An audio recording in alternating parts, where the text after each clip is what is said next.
The Hare and the Tortoise. A hare and a tortoise lived in a forest.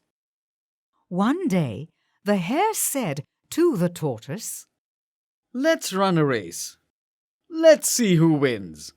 Okay. said the tortoise. The race started. The hare ran fast. The tortoise walked slowly. After some time, the hare looked back. "The tortoise must be crawling. Let me rest for some time." The hare said. The tortoise saw the hare sleeping under a tree. It quietly walked past the hare. After some time, the hare woke up, "Oh no! Where's the tortoise?" said the hare. The hare ran fast. But no luck. The tortoise won the race, "I was a fool to sleep on the way." said the hare. Lion and Mouse. One day a lion was sleeping in the forest. A little mouse was playing in the forest. It ran over the lion's body and played. The lion woke up from sleep. It was angry. It caught the mouse and took it to its mouth. "How dare you wake me up from my sleep? I will kill you." The mouse said, Don't kill me.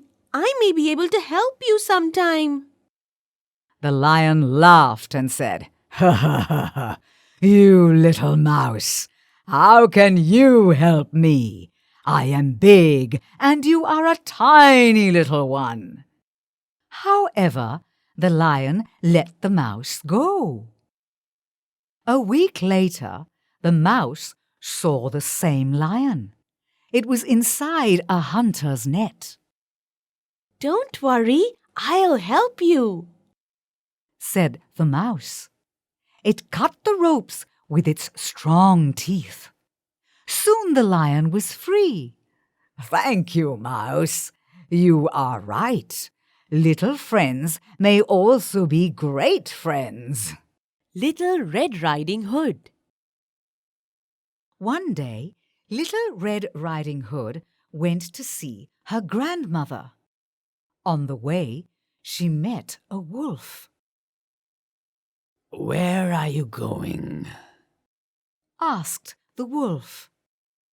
I'm going to see my granny, said Little Red Riding Hood.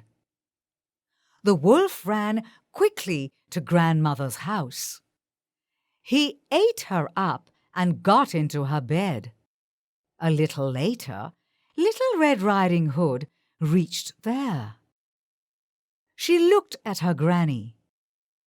Granny, what big eyes you have. "All the better to see you with."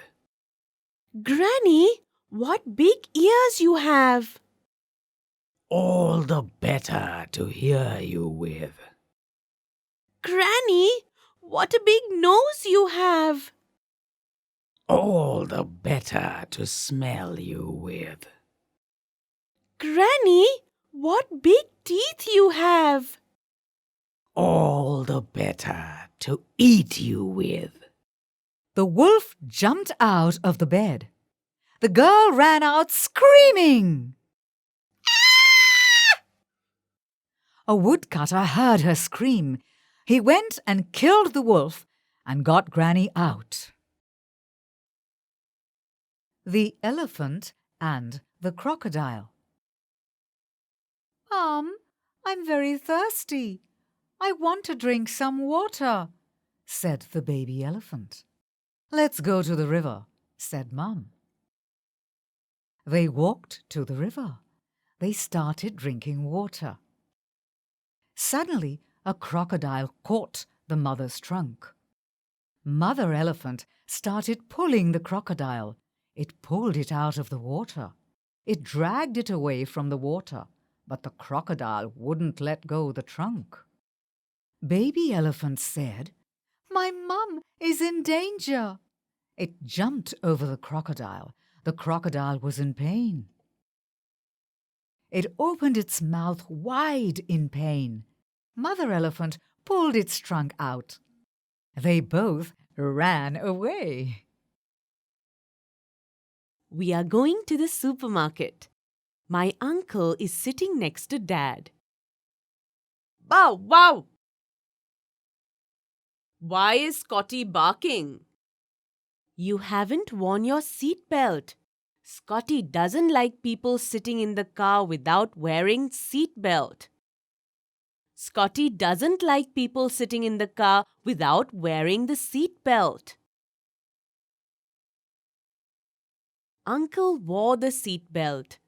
Scotty stopped barking. A little later, Dad's phone rang. Dad pulled out his phone and started talking. Bow, bow, wow! Scotty started barking again. Scotty, shut up! Bow, bow, wow! Dad, you can't use the phone while driving. Scotty is angry because you are talking on the phone while driving. Okay, I won't use the phone. Scotty stopped barking. Chapter 13. The Kind Gorilla. Tom and his mother are in the zoo. Tom ran ahead of his mother. He started climbing up the fence of the gorilla pit. His mother shouted, "Tom, don't!" Tom lost balance and fell into the pit. He lay still on the ground. A mother gorilla ran and lifted Tom. Tom's mother started crying. Everyone asked, "What will happen to Tom?" The mother gorilla did not allow the other gorillas to go near it. It quickly walked towards the gate of the pit. It placed Tom near the gate. The zookeepers opened the gate and took Tom out. Raju woke up in the middle of the night. He was hungry. He went to the kitchen. There was a nice cake in the shelf. He brought a stool. He climbed on it and took the cake. He turned around. He saw a dark figure at the door. He screamed. He thought it was a ghost. Suddenly the light came on. It was his father. How we saved the puppy.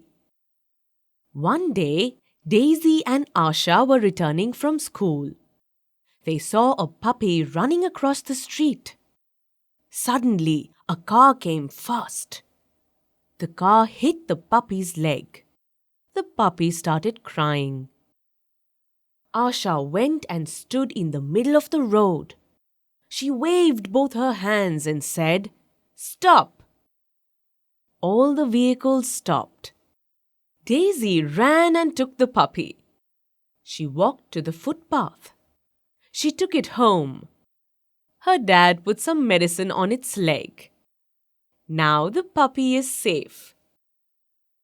A cap seller and monkeys. One day, a cap seller went to sell caps. People bought many caps from him. After a long walk, he was tired. He sat under a tree to rest. Soon the man slept. There were many monkeys on the tree. Then one monkey came down and took a cap. The monkey put the cap on its head and went up.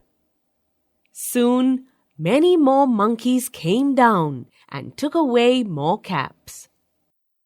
The cap seller woke up after some time. "Where are my caps? I can't find them." He heard some noise from the tree. He looked up. He saw the monkeys with caps on their heads. "You wicked monkeys! Give my caps back!" The monkeys just sat there. He picked up a stick and threw it at the monkeys. The monkeys took some sticks from the tree and threw them at him. he couldn't find any more sticks or stones. So he took out his cap and threw it at the monkeys. Then all the monkeys took out their caps and threw them at him. Plants and trees. One day, Alex was eating a mango. What do I do with the seed? Let's plant it in the backyard. What will happen to the seed, Mum? Look, the seed has become a plant. Wow, the plant has grown bigger. Look, it has become a big plant. Can you see now, Alex? It has become taller than you. It has now become a tree. When will it have mangoes? Look, Alex, it has flowers. The flowers will become mangoes very soon. Look at that, Mom. It has mangoes. They will soon grow big and become ripe mangoes. The magic porridge pot. Once there lived a little girl and her mother near a forest. They were poor and had no money to buy food. One day, the girl went to the forest looking for mushrooms. She met an old woman. The woman gave her a magic pot. Tell the pot, "Cook, little pot." It will start cooking porridge. Tell the pot, "Enough, little pot." It will stop cooking. The girl took the pot home. "I've got a magic pot, Mum," she said. She said, "Cook, little pot." It began to cook porridge. Soon the pot was full. The girl said, "Enough, little pot." It stopped cooking. The girl and her mother were happy. They were never hungry. One day, the girl went out. Her mother was hungry, so she said, "Cook, little pot." It began to cook. Soon the pot was full. So she said, "Stop, little pot." The pot wouldn't stop. She said, "No more, little pot." But the pot wouldn't stop. She didn't know how to stop it. The porridge started to overflow. Soon her kitchen was full of porridge. Then the porridge flowed into the street. People came with buckets to scoop the porridge. The girl came back. She saw the street full of porridge. She shouted, "Enough, little pot." The pot stopped cooking. Everyone was happy. Thirsty crow. There was a crow. He was very thirsty. He searched for water everywhere. At last, he saw a water pot near a tree. He looked inside the pot. There was very little water in the pot. The crow saw some stones nearby. He thought of a plan. He picked up some stones and he put them one by one into the pot. The water level in the pot came up. The crow drank the water and flew away happily. The fox and the grapes. One day, a fox was very hungry. He searched everywhere for food. At last, the fox went in a vineyard. He saw some bunches of grapes hanging from the vines. He tried to reach them, but they were too high. He jumped again and again, but could not reach them. At last, he got tired and said, "These grapes are sour. I don't want them." Then he ran away.